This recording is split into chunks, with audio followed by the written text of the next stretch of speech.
নমস্কাৰ বন্ধু বান্ধৱীসকল, মোৰ এটা নতুন ভিডিঅ'ৰ সৈতে তোমালোক সকলোলৈকে স্বাগতম জনাইছোঁ। আজি তোমালোকক মই কঁঠালৰ উপকাৰিতাৰ বিষয়ে মই জনাবলৈ চেষ্টা কৰিম। অনুগ্ৰহ কৰি অলপো স্কিপ নকৰাকৈ ভিডিঅ'টো শেষলৈকে চাই যাবা। লোকবিশ্বাস অনুসৰি বহাগমহীয়া মুচি কঁঠাল খোৱাৰ অসমীয়া সমাজত এটা পৰম্পৰা চলি আহিছে।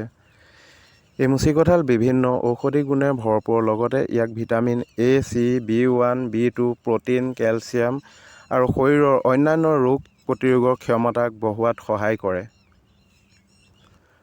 যিসকল লোকৰ তেজৰ সমস্যা থাকে, যাক আমি ইংৰাজীত এনিমিয়া বুলি কওঁ, তেওঁলোকৰ বাবে এই কঁঠাল বৰদান স্থাপিত হৈছে, কিয়নো ইয়াত ফলিক এচিড সম্পূৰ্ণ মাত্ৰাত পোৱা যায়।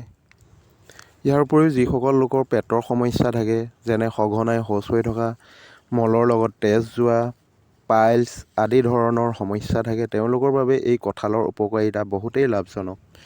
শেষত এনেকুৱা ধৰণৰ ভিডিঅ'বোৰ বনোৱাত মোক উৎসাহ যোগাবলৈ আৰু সকলোতকৈ আগত ভিডিঅ'সমূহ পাই থাকিবলৈ মোৰ চেনেলটো ছাবস্ক্ৰাইব কৰি দিবা বুলি আশা ৰাখিছোঁ।